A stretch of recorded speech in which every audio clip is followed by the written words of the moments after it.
আমরা বেসিক জিনিসগুলি একটু জানিয়ে রাখলাম। বিশেষ করে এনার্জি রেগুলেটরি কমিশন এটা একটা কোয়াসি জুডিশিয়াল অথরিটি।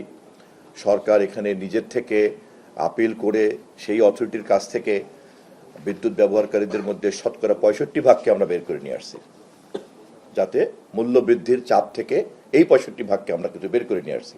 ইআরসির সিদ্ধান্তে তারা ছিল, এবং এরা সবাই কিন্তু আপনার প্রান্তিক জনগোষ্ঠী। নিচের থেকে 65% কিন্তু, নট উপরতলার। উপরতলায় তো সবাই অকটেন ব্যবহার করে, জেট ফুয়েল ব্যবহার করে। এই প্যারামিটারটা আপনারা নিশ্চয়ই একটু খেয়াল করবেন, এবং আপনাদের রিপোর্টিংয়ের মধ্যে আমি আশা করি এটা রিফ্লেক্ট হবে।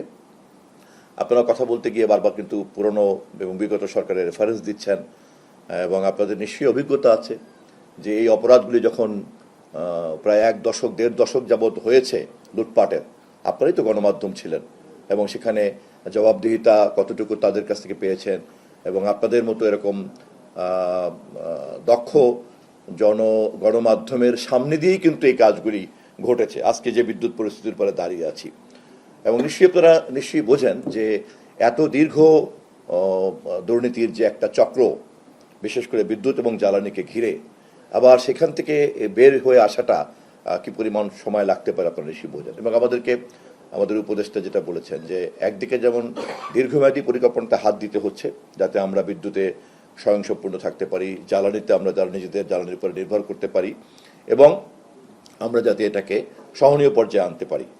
আবার অপরদিকে এই মুহূর্তের সমস্যাগুলিকে আমাদেরকে খুব গুরুত্বের সঙ্গে বিবেচনা করতে হচ্ছে। একই সঙ্গে আমাদেরকে মনে রাখতে হচ্ছে যে দেখেন যে 41,000 কোটি টাকার যে ভর্তুকি আমাদেরকে এখনো দিতে হচ্ছে, আমরা যদি আবার অপরদিকে খেলাফি ঋণের দিকে তাকাই, অথবা আমরা যদি আমাদের এখান থেকে মানি লন্ডারিংয়ের পরিমাণের দিকে তাকাই, আমরা যদি এখানে আমাদের ইনফরমাল ইকোনমির সাইজের দিকে তাকাই, তাহলে কিন্তু এই 41,000 কোটি টাকা কিন্তু কিছুই না। এবং এই অপরাধগুলি করে এই পরিমাণ কালো টাকার মালিক যারা হয়েছেন, দেশে এবং বিদেশে পাঠিয়েছেন, সেই অপরাধের বোঝাই কিন্তু বহন করতে হচ্ছে এই এখনকার ব্যবস্থাপনার যে সংকটের মধ্যে বর্তমান সরকার আছে। আমরা আমাদের এই কাজের প্রতিটি জবাবদিহিতা আপনাদের মাধ্যমে প্রতিনিয়তই দেওয়ার চেষ্টা করব, এবং আপনারা আমি যেভাবে জনগণকে সচেতন রাখছেন, সজাগ রাখছেন, আমাদের সমস্যাগুলিকেও যেভাবে বোঝানোর চেষ্টা করছেন, দুটো জিনিস কিন্তু খুব পরিষ্কার।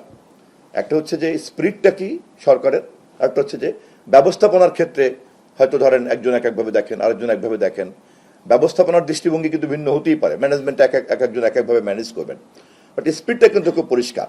একটা দুর্নীতিগ্রস্ত দীর্ঘমেয়াদী অপরাধী এবং দুর্নীতি চক্র অলিগার্কের কাছ থেকে এটাকে বের করে এনে ধীরে ধীরে এটাকে সুস্থ জায়গায় আনতে হচ্ছে। আপনাদের প্রশ্নের মধ্যেও সেই স্পিরিট রয়েছে, আমাদের কর্মের মধ্যেও সেই স্পিরিট রয়েছে। ধন্যবাদ আপনাদের সবাইকে।